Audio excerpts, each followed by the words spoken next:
Joining us now this morning live is Congressman Brad Ashford. And Congressman, good morning. Thanks so much for joining us. Good morning, Dean. We appreciate it's great to be up and going. Up early and going after, I'm sure, what was a late night last night. All right, so we have a lot to talk about this morning. Let's get right to it. Let's go first to the State of the Union address last night. You said, following the State of the Union, that we need to degrade and destroy ISIS. President Obama has challenged Congress to pass a resolution authorizing the use of force against ISIS. Do you favor this type of resolution? Oh, absolutely. We've been favoring it ever since we returned from the Middle East last February when we toured the region. Congress needs to weigh in and give to the country and to the president clear direction on how we are going to destroy ISIS and degrade ISIS. I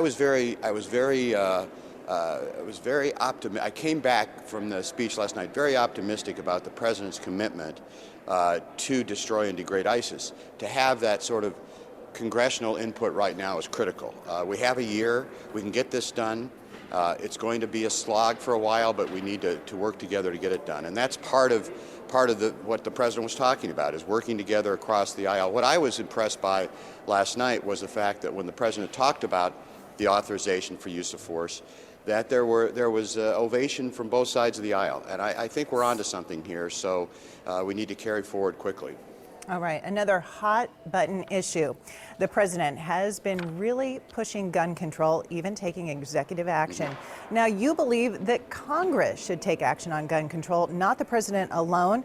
But this, isn't it why the president took action in the first place? Because Congress likely will not pass gun control?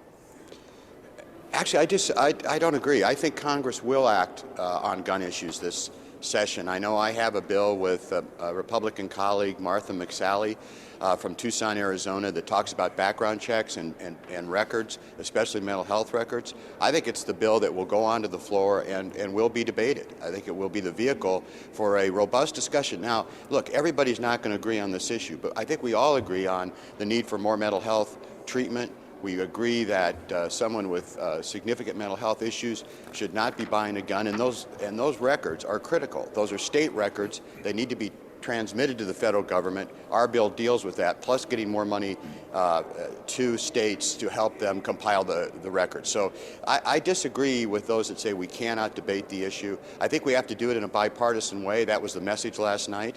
We will do it in a bipartisan way, in my view. Both the NRA and mental health professionals agree with this bill. So I think there is an opportunity with the McSally-Ashford bill to move forward. All right. Shifting gears a little bit, you are riding with President Obama on Air Force One as he makes his way to Omaha later this afternoon. What will you tell him about Nebraska that he might not already know? You know, we're going to talk about the robust economy in Nebraska. We're going to talk about how well we have done over the last 7 years and how much better we can do. We're going to talk about the unicameral tradition, the idea that in Nebraska we don't even have parties in our legislature, that we have a unicameral, that we find solutions. We're a very unique governing institution.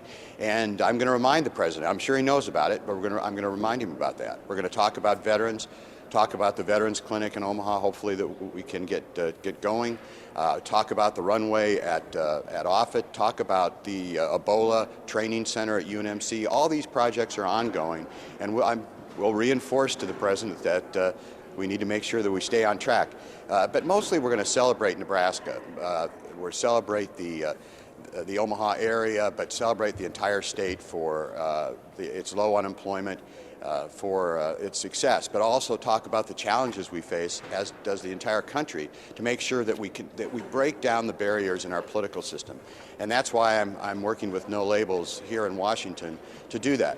A bipartisan group of Republicans and Democrats have passed a resolution that sets goals to meet the most difficult problems like Social Security and the economy. And that's what we're going to talk about. I thought the president in his fourth point last night really struck the right tone for the country. And I'm very excited and optimistic that we can, if we stay balanced and we stay open to new ideas, that we can move this country forward in the last year of the Obama term. All right. Congressman, I have one last question. The president also has two very special visits today. We're told he will make a stop at the home of a new Omaha mother who recently wrote the president a letter concerned about the future for her new son. And he will meet with the family of fallen Omaha police officer Kerry Orozco. What can you tell us about those two visits? Well, the first visit, I think, clearly exemplifies the president and what kind of person he is. His willingness to meet one-on-one with the citizens of the United States of America. I think that's what he's been doing his entire time in office, and I think it reflects that.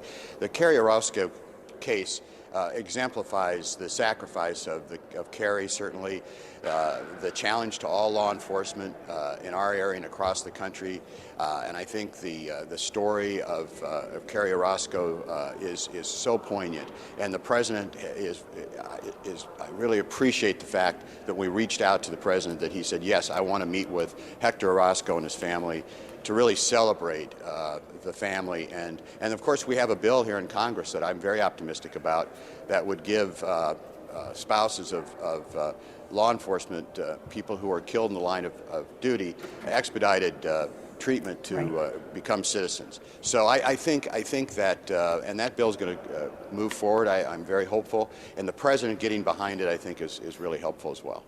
All right, Congressman. So we're very excited that he's going to have those meetings. All right, Congressman Ashford, thank you so much for waking up early to join us. We appreciate it.